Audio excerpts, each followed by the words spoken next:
Hello friends, अगर आप किसी भी पर्सन का इनकम टैक्स रिटर्न फाइल कर रहे हैं तो यह वीडियो आपके लिए बहुत इंपॉर्टेंट है। इनकम टैक्स नोटिस आने के 6 कारण कि जिसकी वजह से इनकम टैक्स नोटिस आता है, चलिए देखते हैं इस वीडियो में।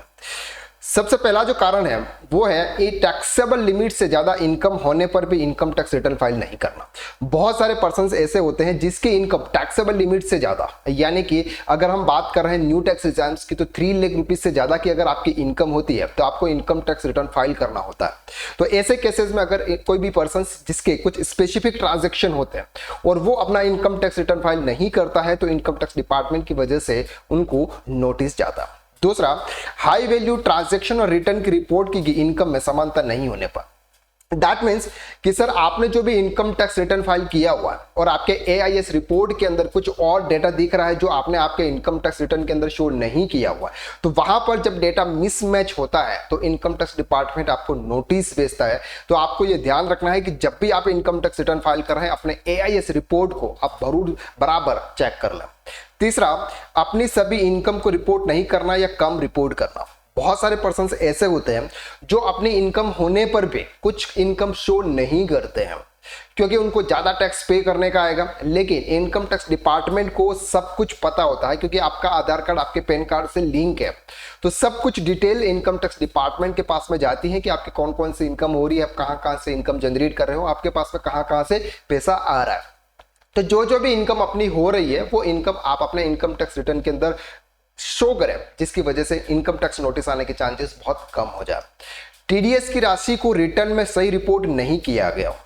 नॉर्मली पर्सन्स क्या करते हैं कि सर अपना जो इनकम टैक्स रिटर्न होता है वो फॉर्म 26AS को बिना चेक किए हुए कभी कभी फाइल कर लेता है और आपको पता नहीं होता है कि सर आपका किसी भी पर्सन ने टीडीएस डिडक्ट किया है और आपके पेन के आधार पर उन्होंने डिपॉजिट किया हुआ है और आपके 26AS में चेक कर रहा है।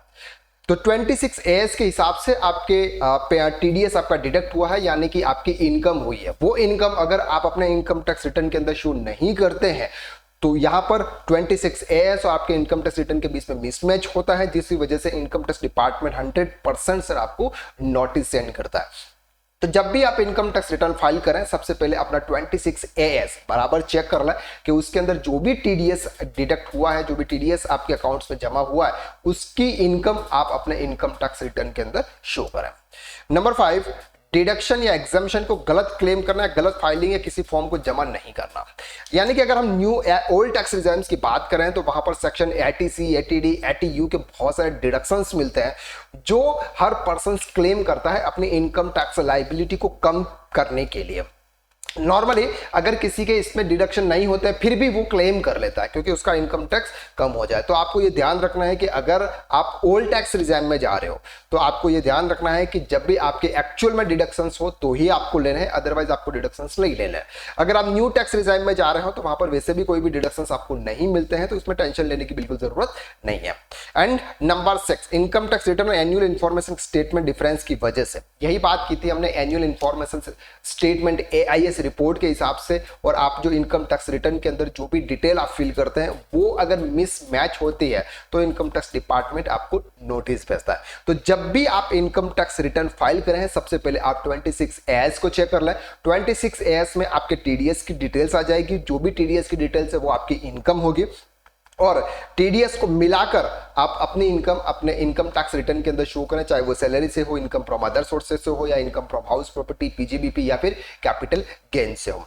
दूसरा आपको चेक करना है सर एआईएस रिपोर्ट के हिसाब से आपको चेक करना है एआईएस रिपोर्ट में कोई आपने स्पेसिफिक ट्रांजैक्शन तो नहीं किए हुए हैं जो आपको नहीं पता है, लेकिन बाद में आपको पता चलता है कि सर हाँ मैंने तो ये किया हुआ था, और वो अगर आप शो नहीं करते हो तो भी सर प्रॉब्लम्स हो जाती हैं। तो आपको एआईएस रिपोर्ट आपको जरूर चेक कर लेनी है। अपने बैंक स्टेटमेंट को देखना है, बैंक स्टेटमेंट के अंदर जो भी इनकम आपकी शो हो रही है वो इनकम के हिसाब से आप अपनी इनकम शो करें। अगर आप सैलरी एम्प्लॉय का इनकम टैक्स रिटर्न फाइल कर रहे हैं तो फॉर्म 16 के हिसाब से ही आप इनकम टैक्स रिटर्न फाइल कर रहे हैं। फॉर्म 16 से कम इनकम आप शो करने की कोशिश ना करें ताकि टैक्स आपका बच जाए, क्योंकि फॉर्म 16 के अंदर वही इनकम आती है जो एम्प्लॉयर ने एक एम्प्लॉय को पे की होती है।